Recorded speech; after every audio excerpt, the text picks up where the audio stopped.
ये पार्टी का अध्यक्ष भी हूँ। कल जो ईवीएम में पुलिस ने डिटेन कर करके ये साबित किया कि आप आवाज़ नहीं उठाएंगे, आप मौलिक अधिकार का पे आप नहीं बोलेंगे, आप बोलने की अभिव्यक्ति आर्टिकल 19 है उसका धत्ता बताएंगे। और इसी तरह से ये जो हमारा संविधान को जो बदल दिया गया, रद्दी के टोकरी में डाल दिया गया है, आज लोकतंत्र बचाने के लिए जो ईवीएम में जो गड़बड़ी हो रहा है, 19 लाख ईवीएम जो गायब है, 800 ईवीएम जो उत्तर प्रदेश में जला दिया गया है, बहुत सारे ईवीएम जो रद्द है, टुकड़ा है जिसमें कुछ टेम्पर्ड है, वो कहाँ गया, ये तमाम लोगों को लेकर के अमित शाह कह रहे ह्यूमन राइट्स मेरे पीछे पड़ा है और मुझे कुछ काम नहीं करने दे रहा, मुझे कोई विधेयक लाता हूँ इस पे अड़चने लगा देते हैं। आज ड्राइवर आज है जो है लोग जो है ये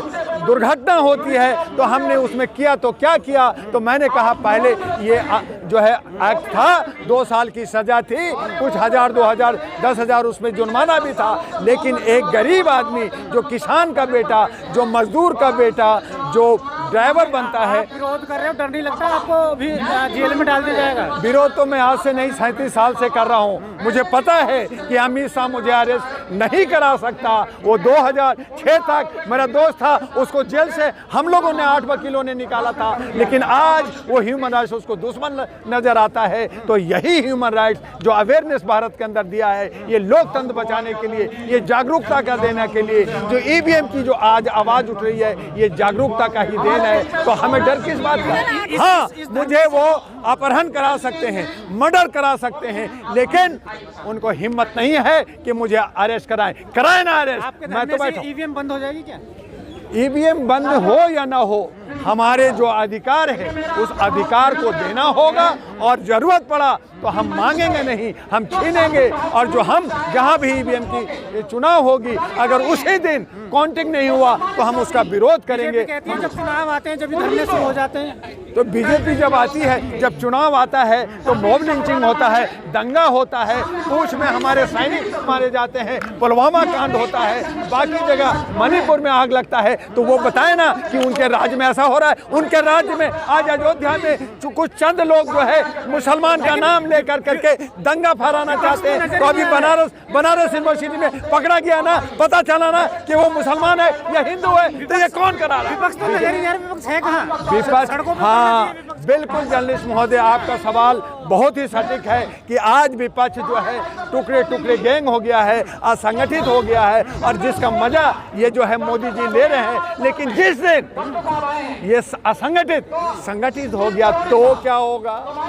आज जमा हो गए, नहीं हुआ तो आगे कैसे हो जाएगा? होगा। हम जब हमें अभी गुलामी का एहसास नहीं हुआ है, जिस दिन उत्तर प्रदेश में जो कि खेल कर सकती है वो ही नहीं आ रही आपकी तरफ। आएंगे, वक्त पढ़ने दीजिए, वक्त आएगा। जब चोट लगता है तो हमें बचाव करना होता है। तो हम जो है, हमें अभी गुलामी में जीने की आदत पड़ी हुई है। जिस दिन गुलामी का हमें एहसास हो जाएगा, हम संगठित हो जाएंगे, हमारे बीच में, हमारे नेताओं के बीच में जो ईगो है वो हट जाएगा, उस दिन हमारा जय होगा, उनका विजय होगा। तभी तो कहा, मोदी जी तो खुद ही कह रहे हैं भाई कि आप असंगठित लोग हो, आप टुकड़े टुकड़े गैंग हो, इसीलिए मैं जीत रहा हूँ। मैं जीत नहीं रहा, तुम लोग जिता रहे हो। तो हमें उन्होंने इशारा दिया है, जरूरत है हम तमाम बहुसंख्यक जो 85-90% अपने को कह रहे हैं, उनको रास्ता दिया है, और उस रास्ते पे हम लोग कोशिश कर रहे हैं, और हो सकता है कि 2024 में कामयाब हो। डॉक्टर दुआ जो अहरा नेशनल पार्टी और राष्ट्रीय महागठबंधन भारत लेकर के चला है, 222 पार्टियां हैं, जिसमें हम सुशासन की बात कर रहे हैं, जिसमें हम मानवता की बात कर रहे हैं, नफरत से हट करके बात कर रहे हैं, हम उसको लागू करेंगे। और न सिर्फ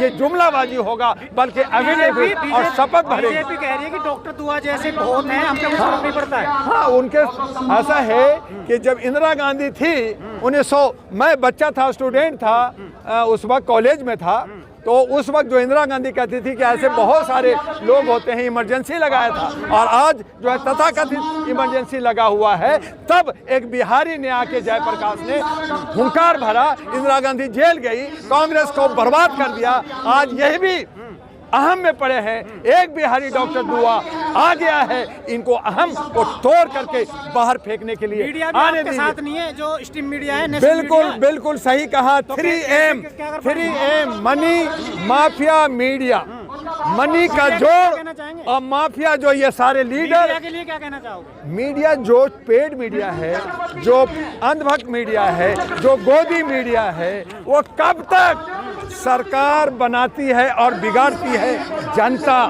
सरकार को चलाती है जनता, जनार्दन है जनता। को आप कहते हैं कि मैं सेवक हूँ, आप कहते हैं। सोशल मीडिया के पत्रकार आपको सपोर्ट करते हैं, आप यही हमारी जान है। सोशल मीडिया आज दशा दिशा दे रहा है और उसके लिए भी विधेयक ला करके आप यूट्यूबर को बंद करना चाहते हो। ये नहीं होगा, इसके लिए मैं लड़ रहा हूँ। इसकी पेपर तैयार करके PIL डालने जा रहा हूँ। लेकिन अफसोस इस बात का, आखिर में ये है कि जनता को जागृत होना चाहिए। जो EVM का मामला है वो बैलेट से होना चाहिए। अगर बैलेट नहीं होता है तो जिस दिन चुनाव होता है उसी दिन काउंटिंग हो, और जो है इलेक्शन कमीशन को पारदर्शी ईमानदार होना चाहिए। क्योंकि इलेक्शन कमीशन एक NGO है, उसकी बदलाव होना चाहिए और जनता जागरूक होकर के अपने जनप्रतिनिधि, अपने लीडर, अपने क्षेत्र के लोगों को चुने। और कॉर्पोरेट जो बड़े बड़े पार्टियां हैं, प्रशासन हमेशा सरकार सत्ता को पच देती है। इसी जंतर मंतर पे हमारी जो साक्षी मलिक जो है, मैं ओलंपिक के गेम के लोग बैठे थे, तभी डिटेन किया गया, रोका गया। तो रोक लगती है, लेकिन हमारा संवैधानिक अधिकार है, हम आवाज़ देंगे। हमारे आर्टिकल 19 कहता है कि हम आवाज़ देंगे। हम आज़ादी के लिए 21 है और समता का अधिकार 14 से 18 आर्टिकल है, हम उस पर देंगे। रोकने वाला रोकेगा, लेकिन हम अपनी आवाज़ को कम नहीं करेंगे, बुलंद करेंगे और एक दिन इसका जो है असर देखने को